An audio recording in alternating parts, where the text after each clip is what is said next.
ज्ञां Paul Sartre जीवन और दर्शन। ज्ञां Paul Sartre 20वीं सदी के सबसे प्रभावशाली दार्शनिकों में से एक थे। उनका जन्म 1905 में पेरिस में हुआ था। उन्होंने दर्शन शास्त्र का अध्ययन एकोल नॉर्माल सुपेरियर से किया। सार्त्र ने अपने लेखन और विचारों से अस्तित्ववाद को लोकप्रिय बनाने में महत्वपूर्ण भूमिका निभाई। वे एक प्रसिद्ध नाटककार, उपन्यासकार और राजनीतिक कार्यकर्ता भी थे। सार्त्र का दर्शन अस्तित्ववाद पर केंद्रित था, जो मानता है कि अस्तित्व सार से पहले है। यह दर्शन व्यक्तिगत स्वतंत्रता, जिम्मेदारी और जीवन के अर्थ की खोज पर जोर देता है। सार्त्र के अनुसार मनुष्य को किसी भी पूर्व निर्धारित सार या उद्देश्य के बिना इस दुनिया में फेंक दिया जाता है। इस प्रकार हम अपनी पसंद और कार्यों के माध्यम से अपना अर्थ स्वयं निर्मित करते हैं। सार्त्र ने अपने दर्शन को स्वतंत्रता की निंदा के रूप में वर्णित किया। उनका मानना था कि मनुष्य अपनी पसंद बनाने के लिए पूरी तरह से स्वतंत्र है, लेकिन इस स्वतंत्रता के साथ एक भारी जिम्मेदारी भी आती है। हमारे कार्यों के परिणाम स्वरूप हमें अपराध बोध, चिंता और अलगाव का अनुभव हो सकता है। सार्त्र का जीवन और दर्शन एक दूसरे से गहराई से जुड़े हुए थे। उनके साहित्यिक कार्य अक्सर अस्तित्वगत विषयों का पता लगाते हैं और उनके राजनीतिक कार्यकलाप ने मानव स्वतंत्रता और सामाजिक न्याय के प्रति उनकी प्रतिबद्धता को प्रदर्शित किया।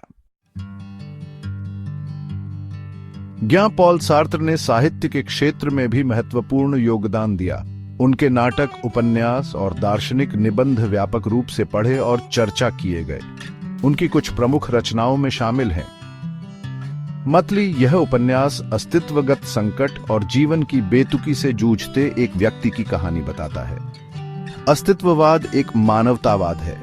यह निबंध अस्तित्ववाद के मूल सिद्धांतों को प्रस्तुत करता है और आलोचकों को जवाब देता है। बंद दरवाजे यह नाटक नरक की एक अस्तित्वगत व्याख्या प्रस्तुत करता है, जहां पात्रों को अपनी पसंद के परिणामों का सामना करना पड़ता है। सार्त्र का साहित्यिक कार्य अक्सर अस्तित्वगत विषयों जैसे स्वतंत्रता, जिम्मेदारी, अलगाव और अर्थहीनता से संबंधित होता है।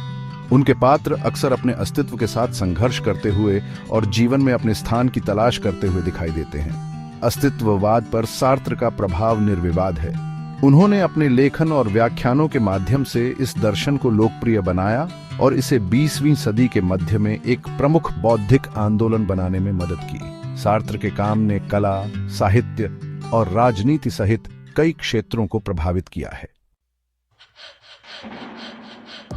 सार्त्र का मानना था कि मनुष्य को स्वतंत्र होने की निंदा की जाती है। इसका अर्थ है कि मनुष्य के पास अपनी पसंद बनाने की पूर्ण स्वतंत्रता है, लेकिन इस स्वतंत्रता के साथ एक भारी बोझ भी आता है। हम अपनी पसंद के लिए पूरी तरह जिम्मेदार हैं और हमारे कार्यों के परिणामों से बच नहीं सकते।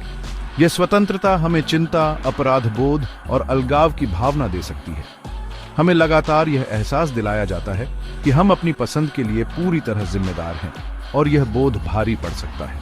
हालांकि सार्त्र का तर्क था कि इस स्वतंत्रता को स्वीकार करना एक प्रामाणिक और सार्थक जीवन जीने के लिए आवश्यक है। स्वतंत्रता की निंदा का विचार सार्त्र के दर्शन के केंद्र में है। यह इस विचार को रेखांकित करता है कि हम अपने भाग्य के निर्माता हैं और हमें अपनी पसंद और कार्यों के लिए पूरी जिम्मेदारी लेनी चाहिए। यह विचार हमें याद दिलाता है कि हमारे पास अपनी परिस्थितियों को आकार देने और अपने जीवन को अर्थ देने की शक्ति है।